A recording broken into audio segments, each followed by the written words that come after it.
Buenas.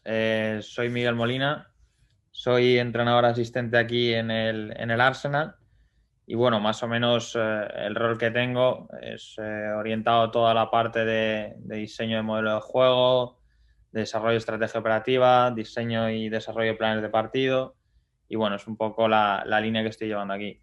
Nada, darle las gracias por la oportunidad de poder compartir información, de poder compartir conocimiento a todo el staff de Bimagistral y que para mí es un placer poder participar en este proyecto. Vale, a partir de ahí la idea de la presentación básicamente es comentaros un poco la forma de trabajar, el enfoque que nosotros tenemos aquí en el Arsenal bajo la dirección un poco de Mikel Arteta. Eh, la idea es presentaros un poco la estructura que tenemos dentro del primer equipo a nivel de departamento de fútbol, cómo nos organizamos, cuál es la logística, qué roles tenemos dentro del staff, para contextualizar un poco todo el proceso de trabajo que llevamos a cabo en el desarrollo de planes de partido, en el proceso de entrenamiento, en el departamento de análisis y desde ahí, bueno, pues poder conocerlo un poco con más profundidad. Vale, este es el coaching staff que tiene Arteta. Al final, hay 6 personas que son de su staff propiamente dicho, porque luego hay otros departamentos que pertenecen al club, como puede ser el de performance, que es un poco más orientado a la parte de preparación física, orientado al control de la carga y ese tipo de situaciones. Luego tenemos un departamento de análisis bastante fuerte en cuanto a calidad. Y todo luego está el tema de redactación, tema de nutrición, que se encuadra también dentro del departamento médico. Y nada, los roles que tenemos, bueno, tenemos digamos, un segundo entrenador, que es el jefe de los asistentes, funciona como una especie de coordinador.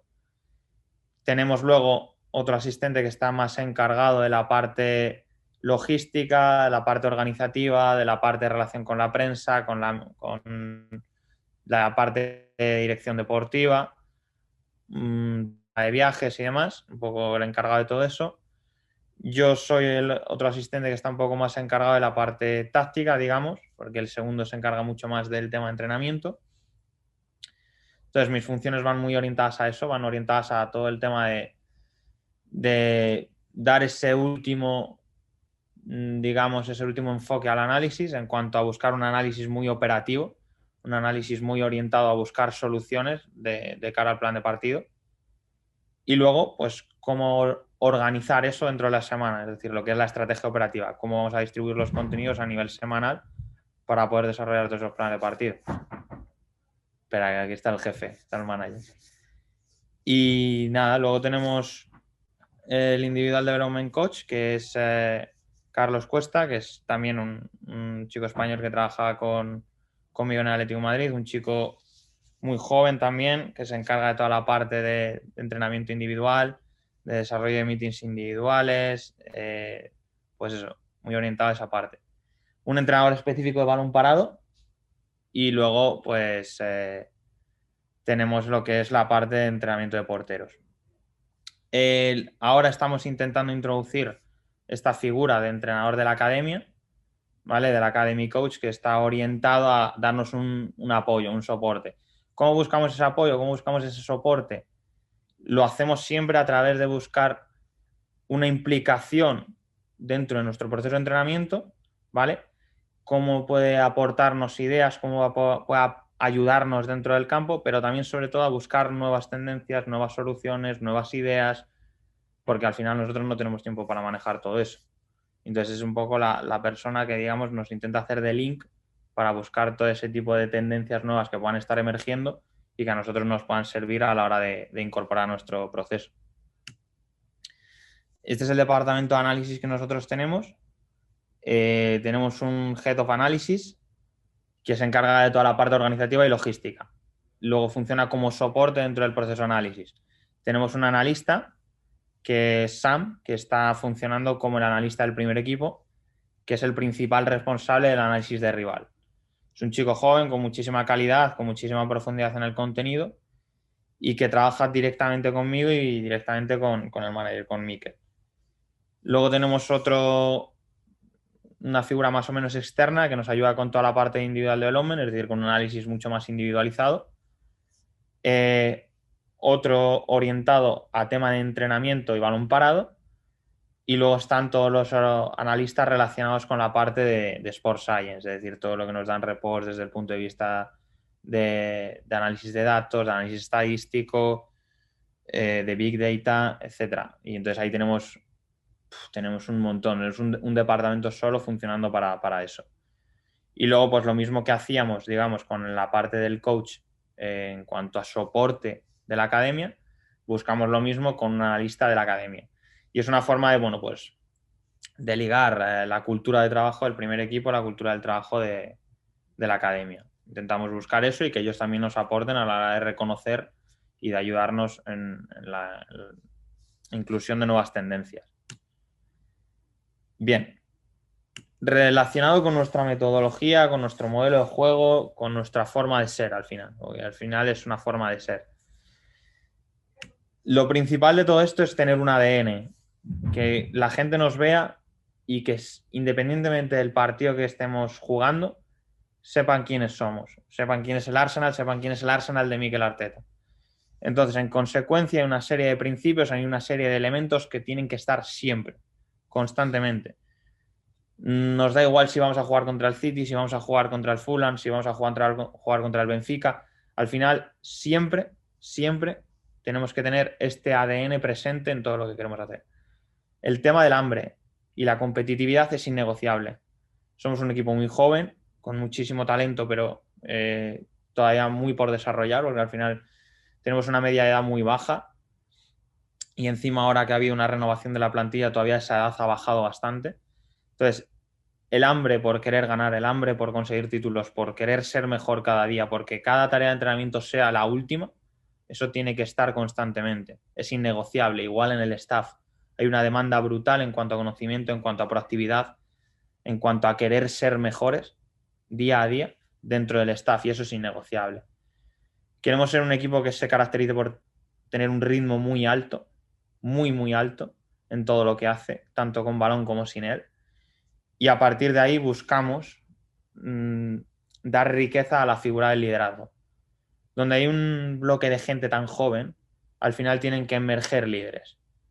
Puede que los tengamos, puede que los construyamos o puede que los tengamos que comprar. Pero en este caso es necesario que emerjan ese tipo de figuras para poder conducir una cultura, para poder conducir un proceso. Cuando no tenemos la pelota, bueno, con respecto a los códigos de colores, cuando veáis cosas en rojo es porque es la parte defensiva, cuando veáis cosas en azul es la parte ofensiva y lo morado tiene que ver con transiciones, ¿vale? Entonces, ¿qué es innegociable cuando no tenemos la pelota? Intentar defender siempre hacia adelante, intentar ser agresivo, intentar ser protagonista sin balón, ir hacia campo contrario con la intención de querer ser protagonistas. Principio básico del juego, ser compactos. Si nosotros queremos apretar muy arriba, pero no somos compactos, nos estamos pegando un tiro en el pie. Si nosotros queremos apretar arriba, tenemos que ser muy compactos en la estructura, tenemos que ser muy compactos en el equilibrio entre líneas y desde ahí siempre tenemos que viajar juntos, independientemente de la altura que acabe manejando el bloque.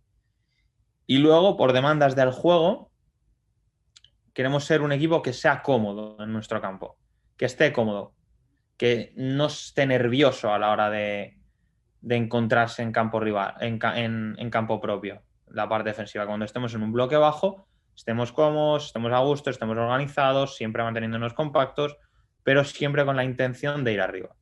Evidentemente, por la naturaleza de nuestros jugadores, de por sí somos una amenaza real en contraataque casi siempre, pero buscamos siempre darles herramientas, darles mecanismos para que esa amenaza sea todavía mayor, ¿no? Cuando no la tenemos, ¿qué buscamos? Jugar hacia adelante, ser vertical. Si podemos hacer gol en 3 pases, mejor que en 25. Ahora, no vamos a intentar atacar en 3 pases de manera constante. Cuanto más rápido vaya la bola, más rápido nos va a volver. Y aquí en la Premier es un contexto que nosotros tenemos que manejar mucho, el control de las transiciones. Y para eso es importante que ese play forward, ese jugar hacia adelante, esté contextualizado dentro de una buena estructura.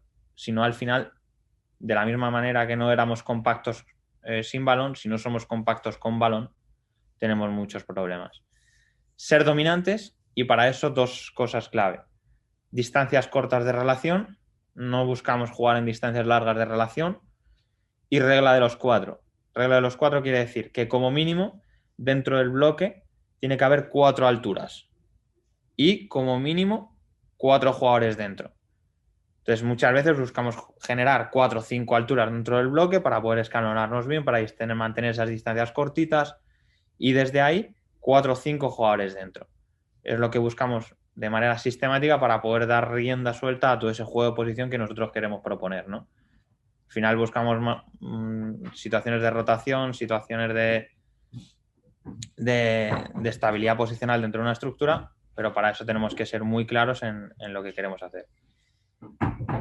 Y luego la última parte que tiene que ver con estructura y movilidad, que es la que hemos hablado ahora, que al final se trata de buscar y dar libertad al jugador dentro de esa estructura. ¿Cómo organizamos nosotros el modelo? Vale. Nosotros establecemos una serie de momentos de juego y dentro de esos momentos de juego una serie de hábitos, de principios, de fundamentos, como lo queramos llamar. ¿Qué pasa? Que esos hábitos al final son universales, es decir, todos tenemos que manejar esos hábitos, todos tenemos que manejar esos fundamentos independientemente de la posición que tenga, independientemente de la estructura, de la situación, del contexto, nos da igual. Al final es una cuestión de respetar los principios fundamentales del juego, ¿no? Dentro de esos momentos del juego establecemos unas situaciones, ya sean inicios, ataques posicionales, ataques verticales en espacios abiertos, situaciones de ataque posicional a un bloque bajo, presión alta, todo ese tipo de situaciones que van relacionadas a diferentes momentos del juego. Y entonces dentro de esas situaciones establecemos unas estructuras y unos patrones determinados de juego. Bien. Eso es lo que da sustento a todo nuestro modelo, a que dentro de cada estructura, que dentro de cada pattern que nosotros busquemos, pues lo vayamos a operativizar a nivel de entrenamiento. Y bueno, luego toda la parte de individual que tiene que ver con conceptos posicionales está muy relacionado con el rol que habíamos hablado antes del Individual Development Coach, que busca al final reconocer de alguna manera cuáles son los conceptos clave en cada una de las posiciones para orientar un poco todo el proceso de trabajo. Vale, este es un vídeo en el que más o menos se ven un poco nuestros principios, ¿vale? Hay ejemplos buenos, hay ejemplos malos. Se ven un poco situaciones de presión alta, cómo la orientamos nosotros. Buscamos muchas veces saltos con extremos a centrales para orientar la presión hacia adentro, marcajes de anticipación en línea media para desde ahí favorecer la transición hacia adentro. Bueno, un poquito de principios que nosotros podamos aplicar, cómo ajustamos los saltos fuera. Como veis, al final, el principio de ser compactos lo intentamos mantener hasta el final. Vamos con la línea muy alta, mantenemos bien las distancias de relación, buscamos muchas referencias al hombre. Entonces, bueno, pues desde ahí intentamos aplicar los principios. Una vez que recuperamos, intentamos llevar siempre, cuando hacemos situaciones de contraataque corto, lado débil, principio lado débil, es decir, recupero y busco diagonal hacia adelante. Esta, por ejemplo, es una situación en la que vamos igual muy agresivos, pero nos sale mal, porque en esa situación de estar...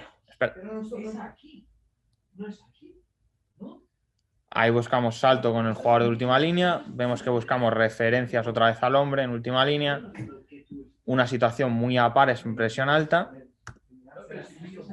buscamos situación de anticipación, pero cuando tú pierdes un duelo con referencias tan al hombre, te alargan las secuencias y te giran la presión,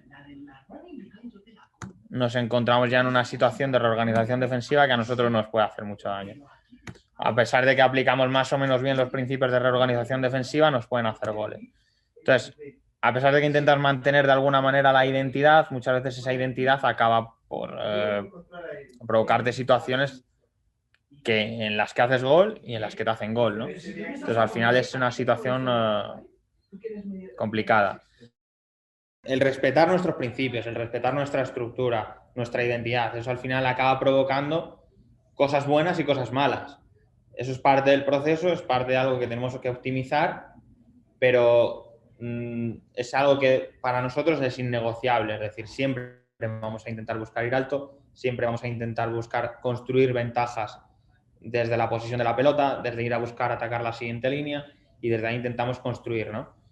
Eso es un poco lo que refleja nuestra identidad. Aquí vemos igual el mismo ejemplo. Este es el día que jugamos contra el Liverpool, la Supercopa de aquí en Inglaterra, la Community Shield. Es una situación de inicios de portero. Aplicamos mucho los principios, por ejemplo, 4-2-2-2, montándolo asimétrico con dos jugadores aquí en los cuadrados, con dos jugadores fijando en última línea. Intentamos atacar los saltos del Liverpool con los interiores dentro y extremos a centrales, metiéndoles situaciones de 3 alturas por fuera. Por ejemplo, aquí buscamos este salto al interior, bajamos al lateral para provocar el salto del lateral alargándole y desde ahí atacarle 3 alturas fuera al espacio. Y ahora, bueno, en el ataque vertical uno de los principios básicos que nosotros tenemos es girar 2 veces. Hemos encontrado una situación fuera de ventaja, tenemos que ir a buscar la siguiente, que está en el otro pasillo. Igual, desde ahí, bueno, pues metimos ese gol, nos valió para ganar la Supercopa. Esto es el día del City en la FA Cup. Vale lo mismo. Al final, buscamos de la misma manera aplicar el mismo principio. En este caso, lateral se equivoca porque va a buscar una situación dentro, pero vamos a lo mismo, a buscar un cuadrado dentro para mantener esa regla de los 4. 3 alturas en el otro lado, haciéndolo asimétrico.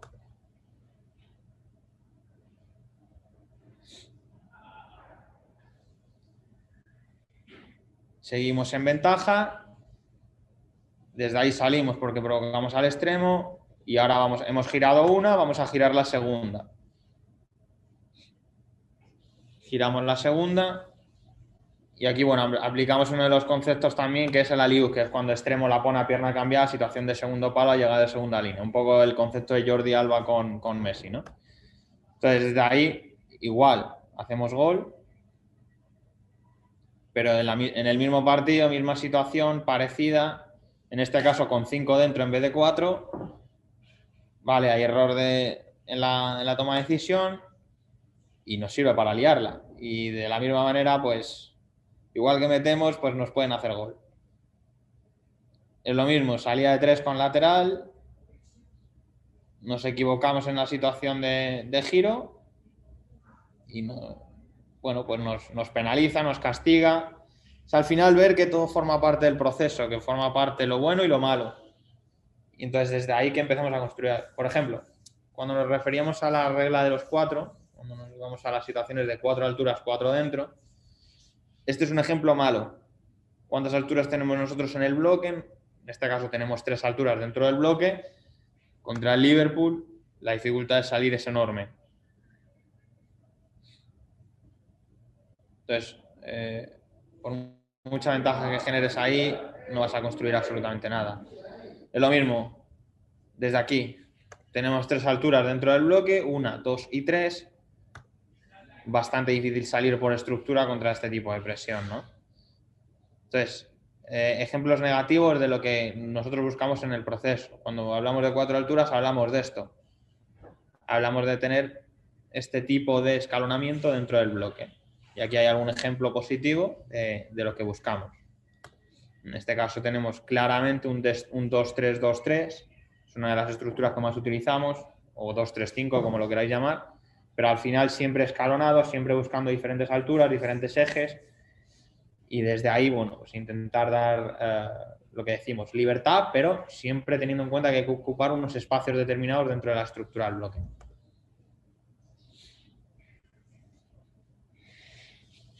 Entonces, bueno, aquí se ve más o menos lo mismo. Cómo ataca lateral dentro, en los giros, cómo buscamos luego la situación de amplitud por fuera con el extremo para 1 contra 1. Bueno, secuencias que al final, bueno, este día acaba en gol contra el Sheffield United. Igual que no se haga demasiado largo. O al principio de Final Third usar al 9 para llegar a la esquina. Aquí lo mismo, en vez de hacer línea de 3 con lateral, estamos haciendo línea de 3 con medio centro lateralizado por fuera y el lateral entra adentro. Vale. Pero seguimos respetando el principio de las 4 alturas. Tenemos 1, 2, 3 y 4. No nos vamos a un 3-1-6 que lo que hace es alargarnos las distancias de relación demasiado, que no tenemos esa capacidad para encontrar ese tipo de pases, que nos expone mucho para la transición y al final nos implica muchos problemas, ¿no? Entonces, bueno, lo mismo, es decir, ese tipo de secuencias que a nosotros nos sirvan pues para ir progresando en el juego. Acaba en gol, pero vamos, es prácticamente lo mismo. La clave de todo esto es cómo lo operativizamos luego, ¿no? Supongo que el que haya leído un poco de periodización táctica le sonará todo esto, pero al final es la realidad de nuestro día a día, es decir, nos basamos en esos principios de forma inconsciente prácticamente, sin decir estamos entrenando periodización táctica, nos basamos en la idea de esos principios. Esa repetición sistemática, esa alternancia vertical y horizontal, ¿de acuerdo? Dentro de la sesión y intersesión, digamos. Uno de los principios más importantes que nosotros tenemos es variabilidad, adaptabilidad. Quiero decir, hay muy pocas situaciones de entrenamiento que sean parecidas. Podemos hacer una técnica colectiva, podemos hacer una evolución, pero siempre dentro de esa evolución vamos a repetir muy poco un patrón determinado. Siempre vamos a cambiar un salto, siempre vamos a cambiar una ubicación. Ahora el que rota es este, ahora el que rota es el otro, ahora no me saltan. Es decir, siempre buscamos dar variabilidad a todo ese proceso de entrenamiento, porque al final, por naturaleza de los jugadores, muchas veces con decirlo 2 veces, ellos ya entienden. Bien. Ahora, la cosa es que lo entiendan dentro del contexto de juego. Que entiendan que si me salta un extremo a central, yo tengo que atacar ese salto por fuera con alguien que se mueva fuera. Ya sea un interior, ya sea un medio centro, sea un lateral que está en esa altura porque hemos lateralizado un medio centro y el extremo está fijando al lateral y entonces no me pueden defender esa situación porque hay una fijación.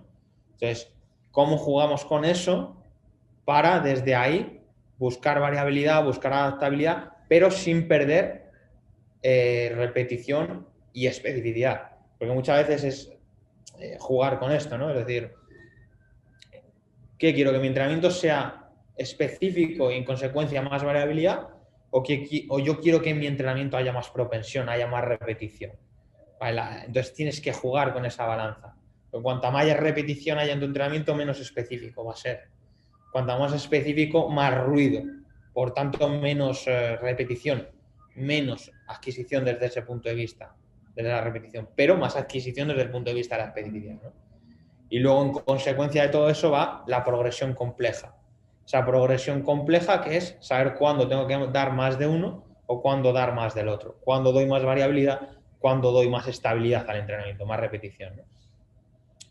Dentro de lo que propone Mikel, a nivel de entrenamientos muy cortos pero muy intensos. El ritmo es a toda hostia, a full gas. Se entrena a toda hostia. El deseo por querer entrenar, el deseo por competir, el deseo por querer ser mejor es algo innegociable, es algo que hemos trasladado desde el principio, que tiene que ir en nuestra identidad. La competitividad, es decir, sea un partido, un juego de posición, un juego de situación, una evolución, todo tiene competitividad. Todo. O sea, una técnica colectiva vamos a intentar meterle un contexto competitivo.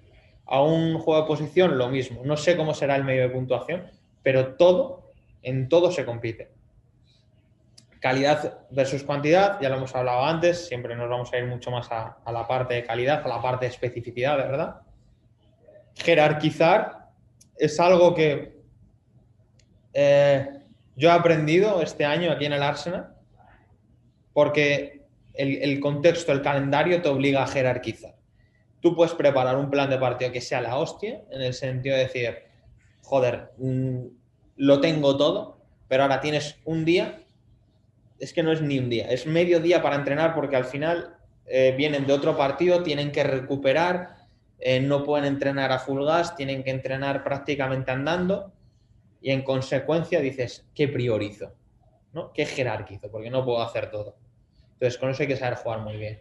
El entendimiento del juego, o sea, los entrenamientos nuestros, yo creo que muchas veces los jugadores salen de él diciendo que tienen que leerse un libro, una telenovela o algo de eso, porque necesitan mucho proceso cognitivo hasta que automatizan, hasta que eso se vuelve subconsciente, como para poder entender lo que queremos a nivel de juego. Y luego de ahí cómo individualizamos. Diferentes formas de individualizar, ¿no? Diferentes, podemos hacer previo entrenamiento, post-entrenamiento, trabajos más individuales, que es el rol del chico que os he comentado antes.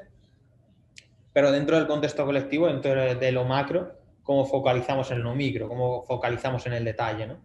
Es decir, si va a ser a través de reglas, si va a ser a través de nuestra intervención, cómo lo orientamos. Y eso es un elemento de debate muy, muy rico en nuestras reuniones de staff. ¿Cómo vamos a individualizar hoy la adquisición de determinados comportamientos para este jugador? ¿Sí? Lo vamos a hacer a través de constreñimientos, lo vamos a hacer a través de feedback que nosotros damos, un entrenador que está solo pendiente de la aplicación de ese concepto, de ese principio, ¿cómo lo vamos a orientar, ¿no? Ahora vamos un poco más a lo que es mi rol, ¿no? A lo que es más específico de planes de partido. Y antes de meterme con planes de partido, me meto con la periodización táctica de la semana o la estrategia operativa. Como aquí en Inglaterra no lo llaman estrategia operativa, pues tactical periodization. Pero no tiene nada que ver con la metodología como tal, ¿vale? Entonces, lo que intentamos planificar es qué meetings vamos a hacer durante la semana, qué contenidos van a tener, si las vamos a hacer por grupos, si las vamos a hacer individuales, cuántas meetings de todo el equipo vamos a hacer. Y desde ahí establecemos diferentes bloques dentro de la sesión. Más o menos las sesiones son muy parecidas, cambia un poco la dinámica, si es más intensiva, extensiva, de tensión, de duración, de velocidad, me da igual cómo lo queramos llamar, pero la idea de las sesiones es prácticamente la misma, es decir, siempre hacemos calentamientos o activaciones muy orientadas ya al juego, es decir, nosotros si tenemos una hora de entrenamiento es una hora de juego, no hacemos nada desde el punto de vista de trabajo condicional aislado, para eso hacen trabajo de gimnasio antes o trabajo después, pero si hay una hora de campo es una hora de campo y todo es juego. En consecuencia, todas las situaciones de calentamiento van orientadas a la adquisición de hábitos que tenemos dentro del modelo, que es lo que hablamos antes, por ejemplo, cómo defender una pared, cómo evitar un centro lateral, cómo defender en una intermedia, cómo hacer una trayectoria de presión, independientemente del modelo, independientemente de la estructura, ¿vale? Buscamos también, a lo mejor, situaciones un poco más específicas dentro de los calentamientos, depende del día. Si vamos a aumentar de 3 con lateral, cómo vamos a atacar el salto del extremo al lateral, si hundimos a un medio centro fuera, le lateralizamos, cómo hacemos ese 3+2, quién lo va a ocupar, si lo va a ocupar el lateral dentro, si lo va a ocupar el 10 que se baja, cómo es esa relación. Bueno, pues intentamos construir ese tipo de relaciones desde un punto de vista más analítico. Y luego nos llevamos a una parte un poco más de juego, más desde el punto de vista situacional. Entonces, juegos de posición, juegos de situación. Juego de situación, la diferencia con el juego de posición es que hay orientación desde el punto de vista de porterías. En el juego de posición tenemos orientación, pero en el juego de situación tenemos porterías. Entonces, el 90% de las tareas que hacemos son juegos de situación. Ya no es por nada, sino por características y contexto del calendario. Entonces, desde ahí lo que intentamos es especificar muy bien la situación de juego que queremos. Es decir, hoy vamos a trabajar situaciones de build-up o ataque posicional ante presión alta. Presión alta con extremos saltando a centrales, ¿vale? Orientando hacia adentro. ¿Vale? ¿Cómo vamos a buscar esa situación? Nosotros planteamos la situación y desde ahí buscamos que emerjan soluciones por parte de los jugadores.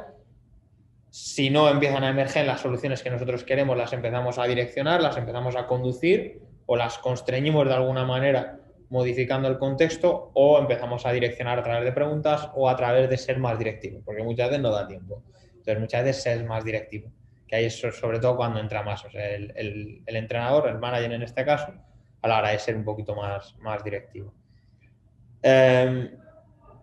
A partir de ahí intentamos siempre cambiar contextos.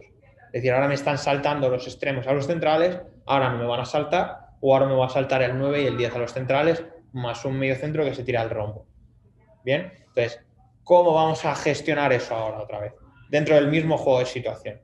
Lo que no hacemos es tareas, digamos, excesivamente complejas, sino que lo que modificamos mucho son comportamientos de la oposición.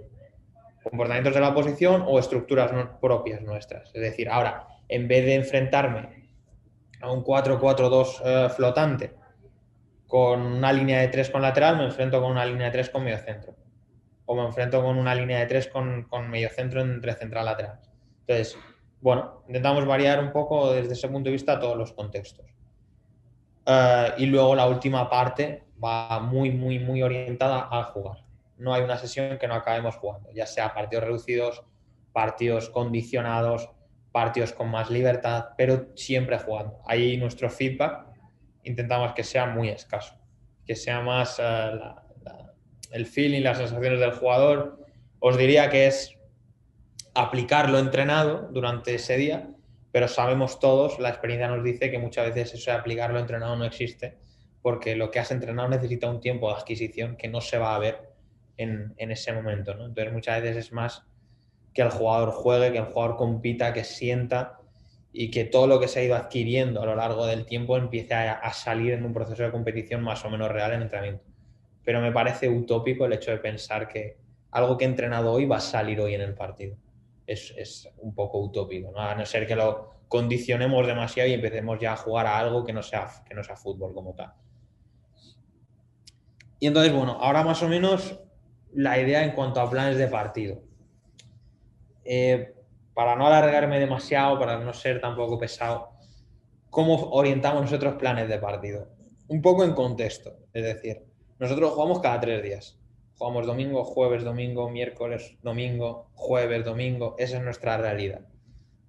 La capacidad que nosotros tenemos para plantear un plan de partido es mucha. La capacidad que tenemos para preparar ese plan de partido es muy poca. Y para que el jugador lo entienda y de verdad se asiente dentro de lo que es él, dentro de su identidad, dentro de su subconsciente. Entonces, eso es lo verdaderamente importante. No es lo que nosotros sepamos del rival, no es lo que nosotros sepamos a nivel de soluciones, de cómo atacar ciertas cosas o de cómo defender, sino la capacidad que tenga el jugador de adquirir ciertas cosas. Porque entonces se vuelve caótico, se vuelve una locura para el jugador si empezamos a cambiar siempre. Entonces, básicamente nosotros siempre respetamos nuestra identidad, no vamos a dejar de presionar alto nunca, no vamos a dejar de intentar, perdón, de sacar la pelota jugada, de construir ventajas desde la posesión de la pelota, pero sí vamos a cambiar ciertos matices en función de qué pasa con el rival. A partir de ahí, ¿qué nos interesa con el rival?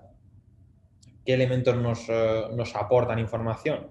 Aquellos que nos sirvan para nuestro modelo.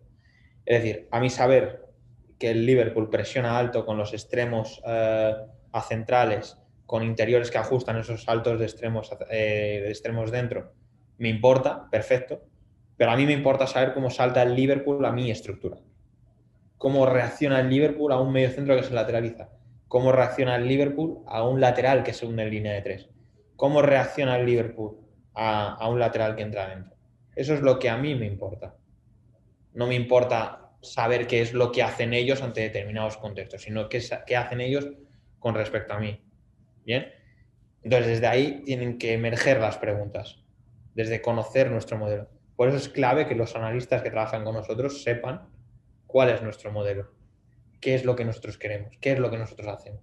Porque desde ahí ellos pueden analizar y pueden responder a esas preguntas. Entonces, por ejemplo, cuando nosotros vamos a sacar cuando queremos saber cómo presiona alto el rival respecto a nuestro ataque organizado, vale.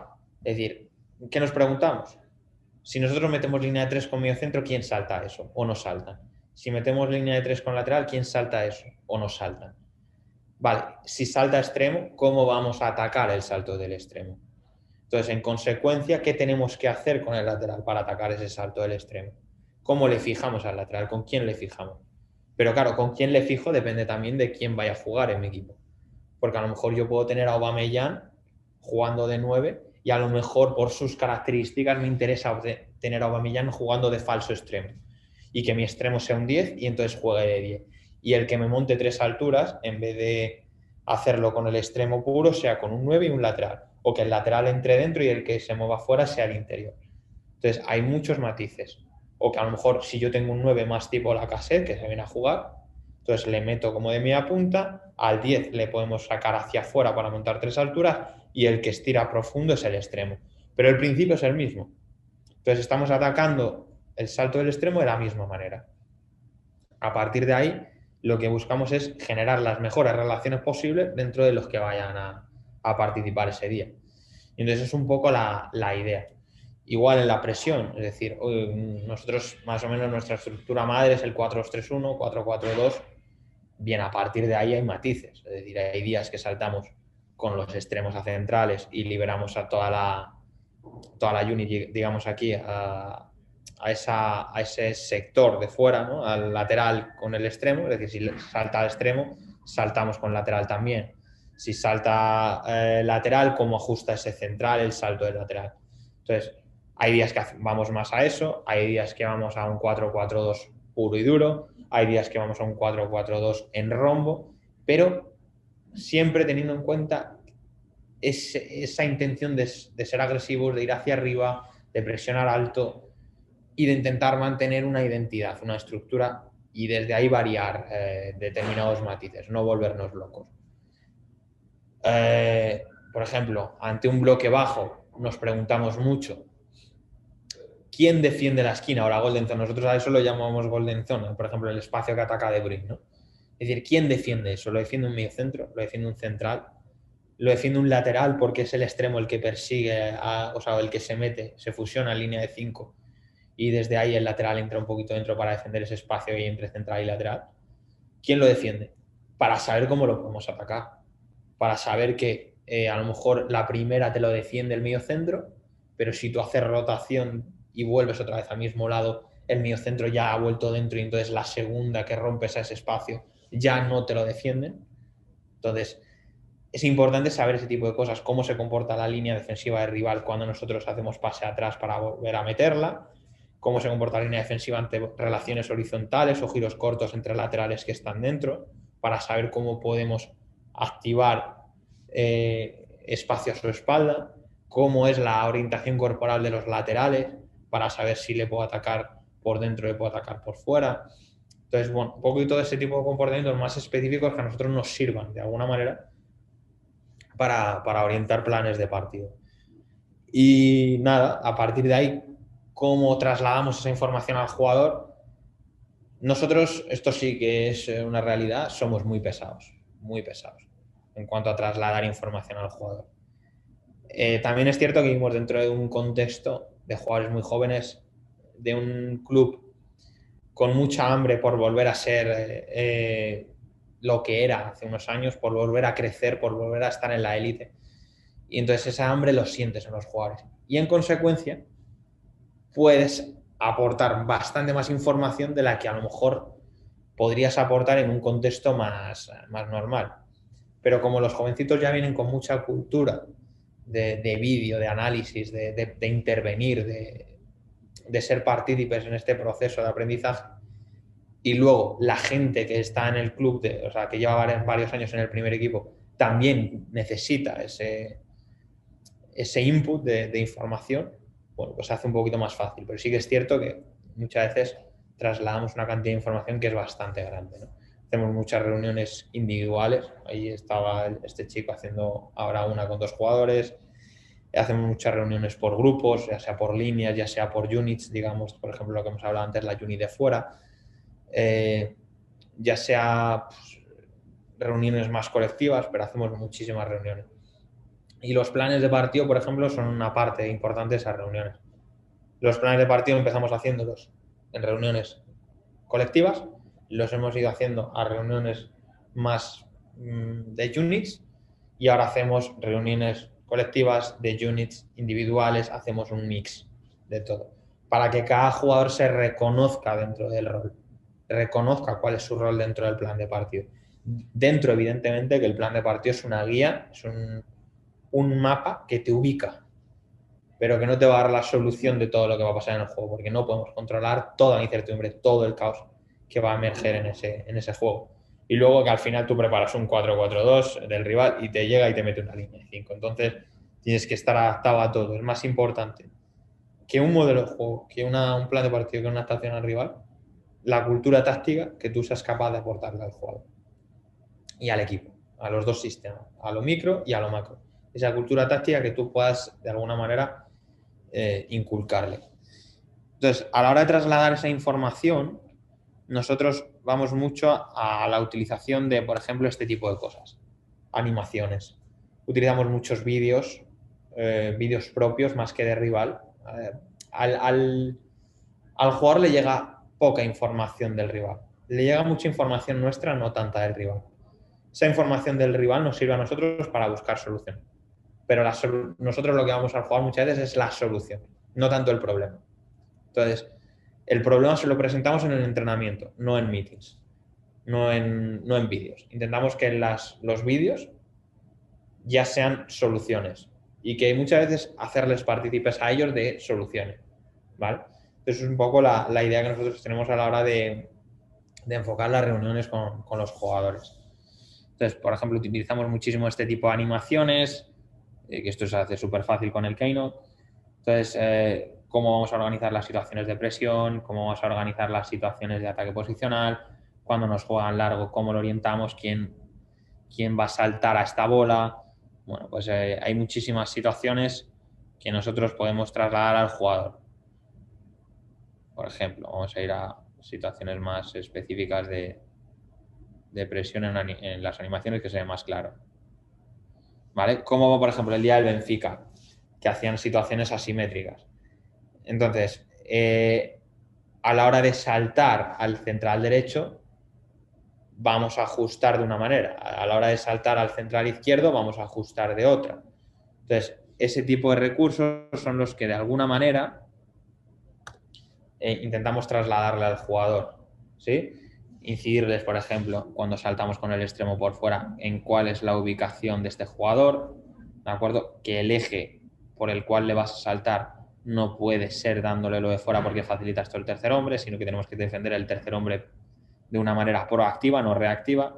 ¿Cuál es la ubicación del lateral que va a saltar a ajustar esta unit de fuera que ha saltado? Si este salta por fuera, ¿cuál es mi ubicación? Porque yo no puedo estar por fuera, porque entonces abro todo este espacio por dentro, sino que aquí soy un falso lateral que se comporta como un interior, como los interiores del Liverpool a la hora de ajustar todo eso. Bien, entonces, ¿cuáles son los matices, cuáles son las ideas más importantes que nosotros tenemos a la hora de orientar las situaciones de presión o los problemas que nos han generado el rival, ¿no? Por ejemplo, aquí vemos esta situación de nuestro extremo izquierdo de Smith Rowe